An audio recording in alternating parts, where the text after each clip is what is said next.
नमस्कार, मैं सोम प्रेरणा। आप देख रहे हैं तथ्य भारत।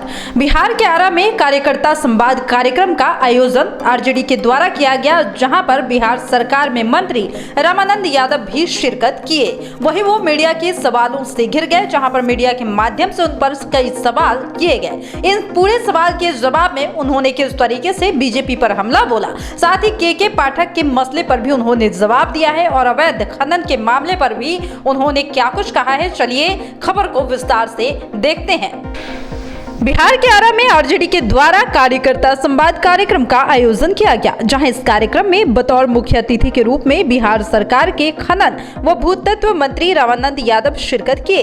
कार्यक्रम के समापन के बाद खनन व भूतत्व मंत्री रामानंद यादव ने पत्रकारों से बातचीत करते हुए राम मंदिर प्राण प्रतिष्ठा के मुद्दे पर बीजेपी को घेरते हुए जमकर निशाना साधा। मीडिया को संबोधित करते हुए मंत्री रामानंद यादव ने कहा कि बीजेपी राम को बेच रही है, जो राम सबके हैं उन्हें जबरन बीजेपी खुद का बता रही है और अयोध्या में होने वाले कार्यक्रम को हाईजैक कर रही है। भगवान का प्राण प्रतिष्ठा का काम शंकराचार्य करते हैं और धर्म गुरु के अनुसार ही होता है। भगवान का काम धर्म गुरु करते हैं और उनका काम पंडित भी करते हैं। उनके नियम कानून से ही पूजा पाठ होती है, लेकिन यहाँ तो बीजेपी वाले खुद ये सब करने में लगे हैं, जिसका विरोध तमाम संत महात्मा कर रहे हैं। वही बीजेपी के द्वारा अक्षत वितरण और प्राण प्रतिष्ठा का निमंत्रण बांटने को लेकर रामानंद यादव बोले कि ये पॉलिटिकल फायदा के लिए कर रहे हैं। पत्रकारों ने शिक्षा विभाग के मुख्य सचिव के पाठक के इस्तीफा मामले पर भी सवाल पूछा, तो मंत्री ने कहा कि विधान पार्षदों के वेतन में के पाठक के द्वारा रोका गया था, जो कि उनके अधिकार क्षेत्र में नहीं हो सकता है कि उन सभी एमएलसी के दबाव की वजह से ही के पाठक को इस्तीफा देना पड़ा हो। इसके अलावा खुद के मंत्रालय से संबंधित बालू खनन पर बोले कि किसी भी जगह अगर अवैध बालू खनन होता है तो फोन के माध्यम से ऑफिस आकर आवेदन दे सकते हैं और इसमें हम तुरंत ही कार्रवाई करेंगे। आरा में रखा हुआ था, क्या उद्देश्य था इस कार्यक्रम का? जन संवाद था, जनता की बात को सुनना था, समस्या को निदान करना है और हमारे सरकार द्वारा जितना विकास का कार्य किया गया उसको प्रचार करने के लिए। सर, वर्तमान परिवेश, अगर राजनीतिक परिवेश पर बात की जाए तो कहा जा रहा है कि महागठबंधन जो अभी इंडिया गठबंधन बना है उसमें तकरार चल रही है सीटों को लेकर, क्या कहेंगे सर? ये तो लोग नेशनल लीडर जानेंगे, तकरार को सॉल्व हो जाएगा, 2-4 दिन में हो जाएगा। कल है ना, संक्रांत के आसपास बात सब चीज हो जाएगी। संक्रांत के बाद तो सत्ता पलट की भी बात आ रही है। अब तो जो कहते हैं उन्हीं से जानिएगा, वही जानते होंगे, हम अभी तो नहीं समझ रहे हैं, न जान रहे। सर, के पाठक इस्तीफा दिए हैं, माना जा रहा, कहा जा रहा है कि हम लोग न्यूज में नहीं देखे इस्तीफा दे दिया। आज इस्तीफा, उनका चिट्ठी वायरल हो गया है, इस्तीफा दे चुके हैं। पता नहीं है किस कारण से। सर, कहा जा रहा है कि आरजेडी के दबाव में ही के पाठक इस्तीफा दिए। नहीं, सवाल नहीं, आरजेडी कौन दबाव है, सब तो अपना काम बढ़िया कर रहे थे, तो दबाव क्या था? दबाव पड़ा होगा उन एमएलसी के जिनका वेतन उन्होंने बंद कर दिया, वो दबाव होगा। एमएलसी है तो उनका वेतन बंद करने का इनका अधिकार नहीं है, ये सब मामला होगा। तो इस्तीफा सही मान रहे हैं सर? हम ना, अभी हम देखे नहीं, जो आपका साथी कार है उस पर हम बोल रहे हैं, हम लोग देखा नहीं इस्तीफा, सवेरे तक तो न्यूज हम देखो बात ये है।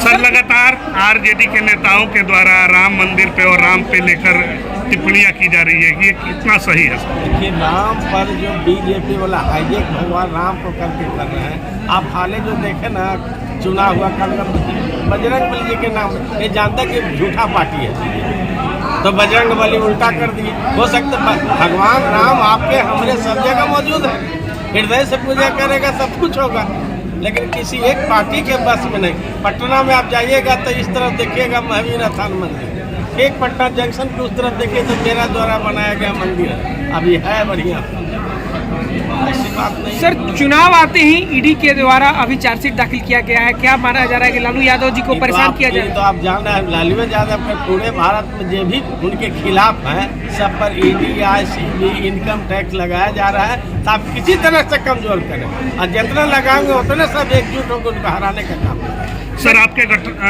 घटक दल में शामिल कांग्रेस जो है, अब कांग्रेस पार्टी कह रही है कि राम मंदिर के जो प्राण प्रतिष्ठा है उसमें शामिल नहीं होंगे, क्या ये सही है?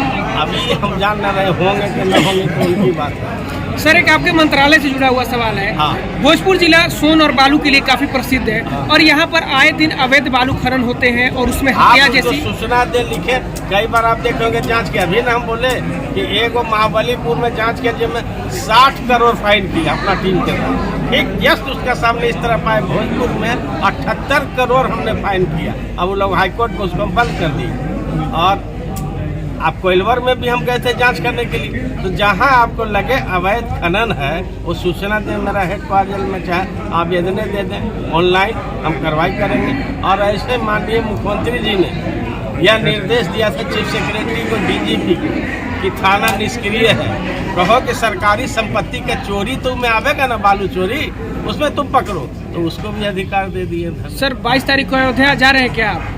नहीं, हम तो नहीं जा रहे, हम तो अपने, हमने कहा कि बहुत बड़ा मंदिर बना के हम पूजा करते हैं अपना मंदिर में। राम तो हर जगह, यहाँ भी है, आपके मन में भी, इनके हृदय सब जगह है, सभी जगह भगवान है। लेकिन राम को बेच करके चाहिएगा पार्टी में बांध देना, वो बांधने वाले भगवान नहीं है। तो बीजेपी बेच रही है तो और क्या कर रही है? किसको बेच रही है? वो संत साधुओं का न हुआ प्राण प्रतिष्ठा में, पूजा में भाग लेना है तो गेस्ट के रूप में रहना चाहिए। जो आप देख रहे हैं शंकराचार्य सब लोग क्यों विरोध कर रहे हैं? साधु संत का जो रूल रेगुलेशन एक अपना, शंकराचार्य का रूल अलग है। बड़ा बड़ा मंदिर का निर्माण कैसे होता है, प्राण प्रतिष्ठा कैसे दिया जाता है, ये उनके आधार होता है। तो जब वही लोग विरोध कर रहे तो फिर ठीक है। तो जिस तरीके से आपने सुना कि रामानंद यादव ने किस तरीके से बीजेपी पर हमला बोला, साथ ही के पाठक के इस्तीफे मामले पर भी उन्होंने बयान दिया है, जिसमें उन्होंने कहा है कि हो सकता है कि तमाम एमएलसी के दबाव के वजह से ही के पाठक को इस्तीफा देना पड़ा हो। साथ ही उनके विभाग से भी सवाल किए गए कि आपके विभाग में इस तरीके की चीजें होती है। इस पर उन्होंने कहा कि अगर कोई मेरे ऑफिस में आकर इस मसले को लेकर आवेदन देता है तो इस पर मैं तुरंत ही कार्रवाई करवाऊंगा, ये मेरा वादा है। फिलहाल इस वक्त की खबर में इतना ही, और भी ऐसे तमाम वीडियो अपडेट्स के लिए बने रहिए हमारे साथ और देखते रहिए हमारा चैनल तथ्य भारत। धन्यवाद।